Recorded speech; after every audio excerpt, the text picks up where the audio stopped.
All persons in public spaces must now wear masks. This is one of the latest orders by government to decrease the spread of the novel coronavirus COVID-19. Whether you choose to wear the disposable or reusable fabric masks, ensure you follow the proper guidelines for use. Avoid touching and adjusting the mask, and ensure that you remove it only by grasping the loops at the back of your ears or head. These and other COVID-19 safety tips and information await you right after this break.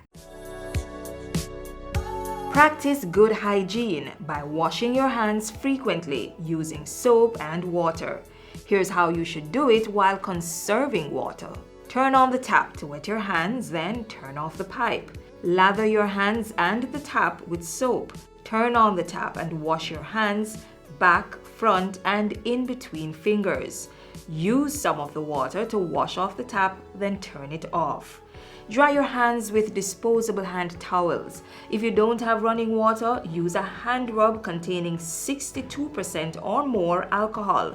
If hand sanitizers are not available, rubbing alcohol, Dettol, white rum, or household bleach will do the trick. And if all else fails, let hand washing and the handling of potable water be a two-person event. Each person will take turns pouring and washing hands with sitting water. Now is a good time to consider installing a tap on your containers to reduce the risk of water contamination. Faucets can be easily attached to drums, buckets, or 5-gallon water bottles. And to ensure that the outside of the containers are clean when recapping, disinfect it with hand rub containing alcohol that's 62% or more.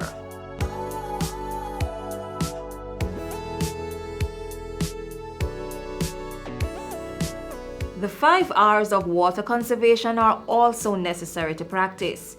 Reduce water wastage by investing in water-saving devices. Reuse water at least twice before discarding. Replace leaking pipes, faucets, and other plumbing equipment. Recycle wastewater and use it for gardening, car washing, or cleaning of public spaces. And reclaim water through rainwater harvesting.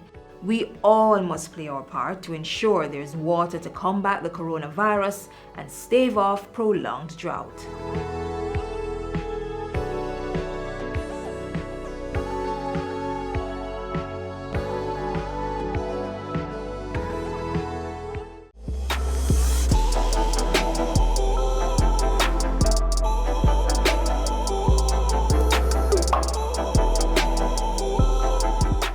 Catch the latest updates about government's comprehensive response plan to COVID-19 next. That we're moving into another phase of the COVID-19 pandemic in Jamaica. We are moving now to what is described in clinical terms as community spread, which means that we will see more cases emerging in communities around the country that have no immediate link to someone who has traveled with the virus coming into Jamaica. It is expected, it is understood that it will happen, it is the way the virus works, and that is the case in all countries. So when you hear us say we have cases under investigation, which sometimes we put in the releases, it means that some cases don't have an immediate and obvious connection with an original person who traveled in. Remember, all cases are brought in, are imported, but after a while, it becomes very difficult to determine when it came in and who brought it in. That would lead to someone having it. So it's important because the country needs to appreciate that over time, the virus is going to move across the country and you're going to have more persons getting the virus. It is not an indication of failure on the part of the public health officials, on the part of the government, on the part of the country. It's just the way it works. The virus is highly contagious, very easy to pick up, as the CMO said earlier. You go into a public bathroom, you put your hand on the surface, somebody was there who coughed on it, you pick it up. You're talking to someone too close on a public transport, in the market, in a shopping center, in the supermarket, you pick it up because of the droplets. So it's very easy to pick up. And over time, a lot of people are going to pick it up. So we're moving in that phase now. And Jamaicans need to understand that, which is why they need to observe the measures that have been introduced, because we want to not make it too rapid. So in a sense, and I'm going to introduce a term here tonight that has to be dealt with very delicately. In a sense, we're moving in a phase that could be described with the efforts of public health as a managed spread. Managed spread meaning we want to slow down. We don't want it to spread too fast. We know it's going to spread anyway. Over time, we don't want it too fast, because if it happens too fast, it means more persons are going to turn up in the hospitals where we don't have enough beds, enough doctors to treat them. And the catastrophe of that is manifested by just watching international news. You see it on the big newscasts where people are waiting in lines to get into a hospital, where people are dying at home because the hospitals don't have enough facilities. We are trying to prepare for that, which is why we're buying up new beds and ventilators. But if we don't manage the virus, then it could spread too fast, too quickly, and could be a real challenge for public health to respond. So that terminology of managed spread is something that Jamaicans are going to have to eventually adopt, recognize, and understand. And that's the community spread phase that the efforts of public health have to be working on. The second that I'd like as a takeaway is the issue of asymptomatic versus symptomatic. Clearly, symptomatic means you have symptoms, you cough, fever, respiratory issues, breathing problems. The more severe, the more requirement for hospital care. And we do hope that we have a minimal number of that, but we have a projection as to how many we will have. Some may be extremely severe, so you require high dependency or ICU, which is when you need the ventilator to help you breathe. That's the most severe. The persons who are most susceptible to that are persons who have underlying conditions, diabetes, hypertension, cancer recovering patient, cardiovascular disease, obese, overweight, that sort of thing. They will more than likely have a more difficult time with the virus because their immune system is compromised, which is why exercise is good, which is why eating well is good, which is why boosting your system with your vitamin C, etc. is good. The other is the asymptomatic person. And what the studies and the projections are saying is that the majority of persons who have the virus won't feel any symptoms. They are asymptomatic. They won't have the fever, the cold, the headache, and so on. Now, that could mean hundreds and thousands of us in Jamaica based on our population. And it's likely to mean that over time. So you won't need hospital care. And you won't have enough hospital beds to put people in hospital who are asymptomatic. The response to that, therefore, is that the country must come to terms with the reality that many will have the virus and will have to be treated at home. Take the medication, basic stuff that the doctor will tell you, or over the counter. I guess over time we'll have to inform people on that. Stay out of interacting with other persons. Continue to try and get your nutritious meals, but stay at home, rest until you get over the virus. And I'm saying to Jamaica, increasingly, expect persons living in your community, maybe in your household, who are positive for coronavirus, but not sufficiently ill to go to hospital, and we're going to have to you're going to have to recommend that you stay at home. And the final point I want to make before we close is around discrimination. If we assume, and it's a good assumption because it is based on fact, based on the projections, based on what happens in other countries, that most Jamaicans will be exposed at some point to the virus. It means that we are predetermining,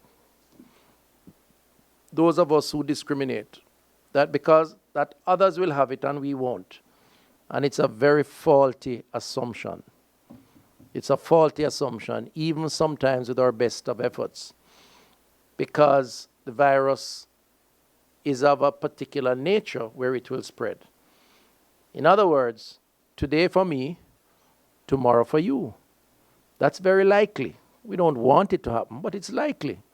And so what we say to Jamaicans, you're really discriminating against yourself if you form an opinion that somehow the virus is only for certain people and not for you. It would be a very wrong assumption. So we ask Jamaicans, please, don't assume that persons who have the virus have brought it in, have created it, are somehow cursed, have somehow sinned, have somehow deserve it, have somehow are bringing a plague on your community or your household. None of us are immune to the virus. It started somewhere else, and it is now here. None of us must claim or think that we will exclusively escape and it is others' fault, somebody else's fault. We must treat each other in a way that almost assumes that tomorrow we're going to need the support of those who are so infected and impacted today. And we really need to cut the hate and work together as a country, as communities, to overcome. I really do not want to hear about any case of persons threatening people, abusing persons because they hear that they have the virus. And also, for healthcare workers, we don't want to hear that we are also not cooperating with our healthcare workers. An important message from the Ministry of Health and Wellness.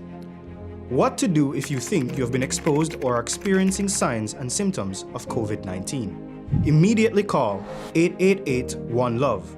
That's 888-663-5683. In addition, you should stay at home. Don't go to work, school, or any public place.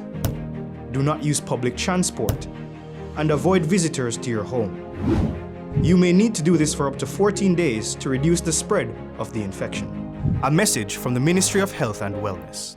As revealed earlier this week, the work-from-home order has been extended by government. As a result, parents are seeing more of their little ones. If you are running out of engaging activities that you can do with them, we have the perfect suggestion. How does quick and easy breakfast ideas sound?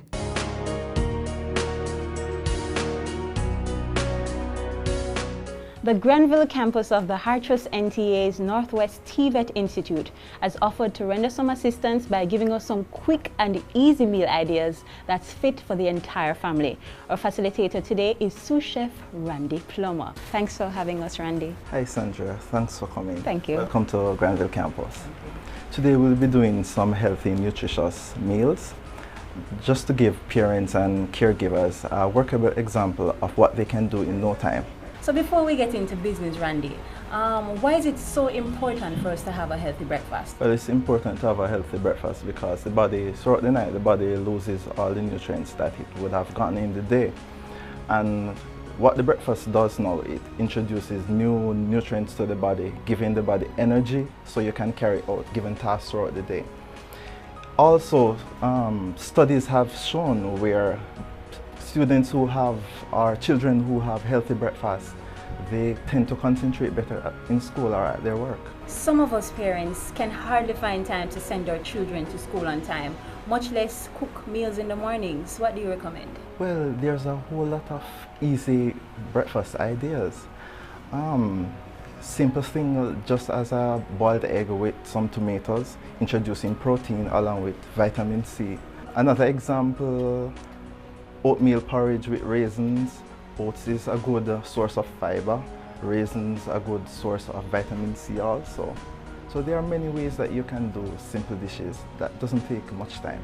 Okay, so with that said, let's get started. Okay.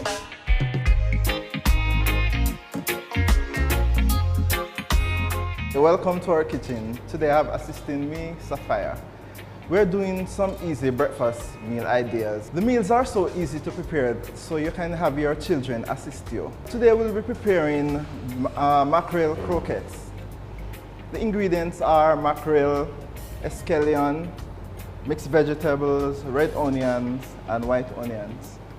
Also, we'll be using the breading process. The ingredients for the breading process are flour, egg wash, and the breadcrumb. For children who suffer from celiac disease, instead of using our regular breadcrumb, you can use the gluten-free breadcrumb. So what we'll be doing now is basically adding all our ingredients and mixing them together. So first we'll add the sweet potato. And sweet potato is rich in iron and potassium. We'll add the mackerel flakes. So Randy, how long does this meal usually take to prepare? It doesn't take more than 5 minutes. So what I would suggest to parents who work and have no time to prepare the meals in the morning, prep all ingredients from overnight, put them in the fridge, and then go ahead and deep fry them in the morning. And that will take the most 3 minutes. So what I'll have Sapphire doing now is just mixing the ingredients for me. Okay, well done, Sapphire. We'll now add some eggs for binding. Just mix the ingredients thoroughly. What we're going to do now is make some mini balls. So just squash everything together. It's almost the size of a golf ball. So we then coat it in flour, then egg wash, then breadcrumb. Sapphire is going to help me make one of the balls. Take up a small amount, squash it together. Squash it. Squash it with your hands like that. Squash it and just gently roll it. Okay, well done, Sapphire. Okay, and how many of these balls do you usually recommend? Normally for age group 5 to 11, I would recommend 8 ounces. So you're looking at about 4 to 5 of these balls. And portion control is very important because the correct portioning of food alleviates obese children. You have a whole lot of obese children all across the world, and overeating is one of the main factors. And now we'll move to the fryer. We're going to fry these croquettes until they are golden brown. And this should take no longer than 2 to 3 minutes. And the taste is very great. So the mothers and single mothers who have a short period on their hands to prepare breakfast in the morning, this is one of the easier way to go. And it's very nutritious. As you saw, we had a lot of vegetables in there, along with the mackerel that is rich in omega-3. You know, omega-3 is good for heart health. It prevents against heart disease. If you are a vegetarian, you can use veggie chunks or veggie mince. Quick and easy to prepare and also nutritious. Don't they look nice? Wow! This is really good. Come here, help yourself.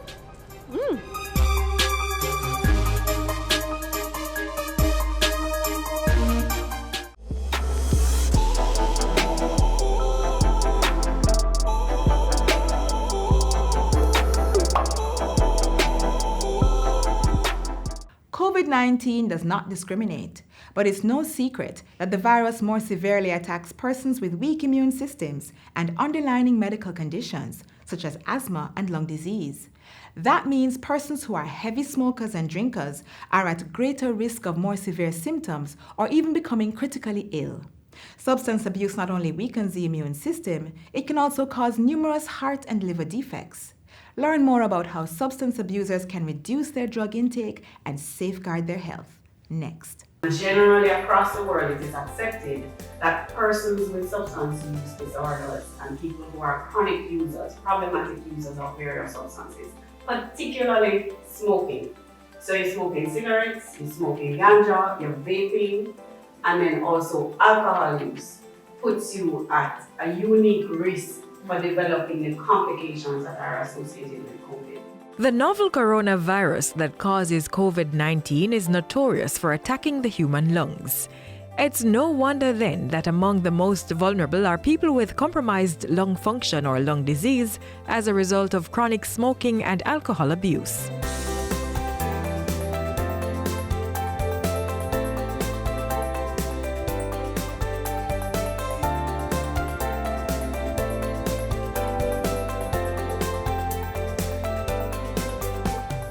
The National Council on Drug Abuse is now more than ever urging Jamaicans to reduce and avoid excessive smoking and alcohol use.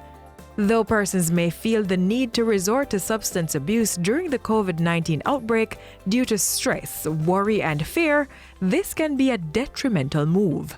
Rather than relieving stress and worry, substance abuse will weaken the immune system, damage the liver and lungs, and put persons at greater risk for suffering the worst symptoms associated with COVID-19 and other life-threatening illnesses. Additionally, the behavioral practice of smoking also poses added risks. If a person's hands are contaminated, then putting a cigarette, spliff, or vaping device at their mouth will cause them to easily become infected with COVID-19. To reduce drug abuse among chronic users, the National Council on Drug Abuse has proposed a few coping mechanisms.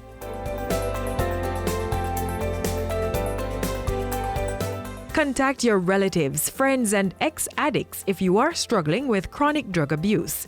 They may not be able to physically be there with you, but a call can give you the encouragement you need. Having a healthy immune system is important to survive this and any other virus, so ensure you eat well and engage in regular exercise to boost your immune system. Some parents are experiencing additional stress by having to supervise their children at home during this time. Structure can make you more productive and lessen chaos. It can also be beneficial to ask your children to help create the schedule. Make time for alone time. Ask other family members in the home to supervise the children while you do something for yourself. Use the time to better yourself, create new habits, focus on what you need to learn, grow, and give. Spend time pinpointing the things that are making you stressed and prone to abusing drugs. Try to address them one step at a time and find ways to distract yourself when these triggers appear. The National Council on Drug Abuse is now offering telecounseling throughout the island. For the Eastern Office, persons can call 876-926-9002 or 876-469-2521 for the Central Office and 876-940-2240 for the Western Office. Persons can also contact the General Helpline at 876-564-HELP. That's 876-564-4357.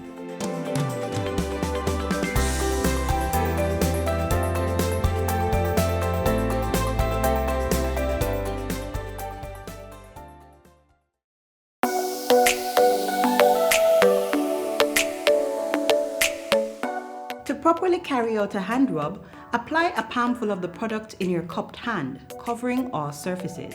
Rub your hands palm to palm. Rub your right palm over the back of your left hand with interlaced fingers and vice versa. Rub your hands palm to palm with fingers interlaced. Rub the back of your fingers to opposing palms with fingers interlocked. Rotationally rub backwards and forwards the clasped fingers of your right hand in your left palm and vice versa. Once your hands are dry, they are now safe.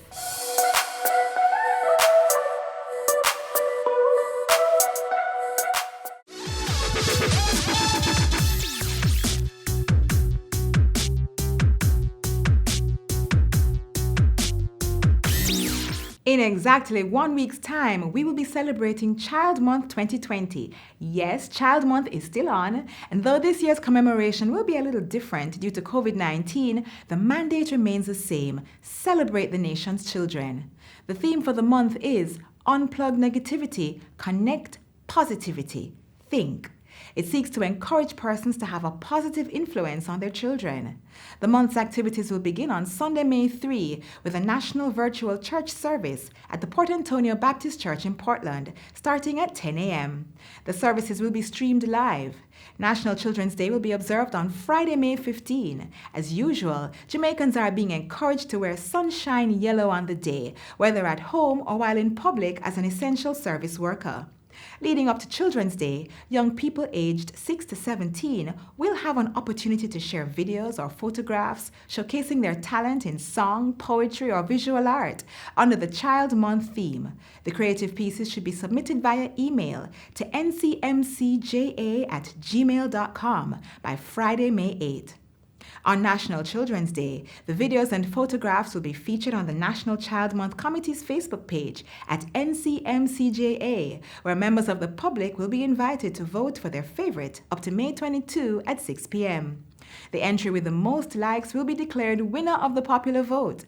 The month of activities will culminate with a National Day of Prayer on Wednesday, May 27 at the Mandeville Seventh-day Adventist Church in Manchester. Church administrators island-wide are being asked to invite their members to offer special prayers for the nation's children on that day. These are just some of the steps being taken by our government to make Jamaica the #1 place of choice for all our children to live and be loved.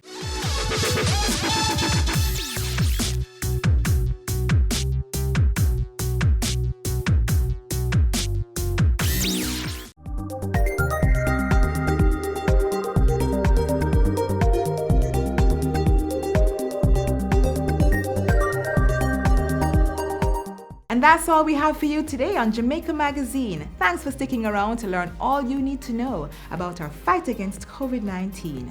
While you go, do remember that you can rewatch today's program on our website, jis.gov.jm, and on our YouTube channel.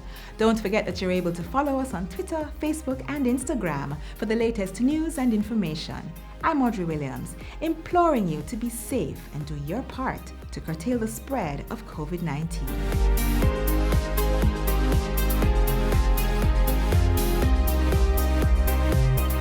This has been a production of the Jamaica Information Service, the voice of Jamaica.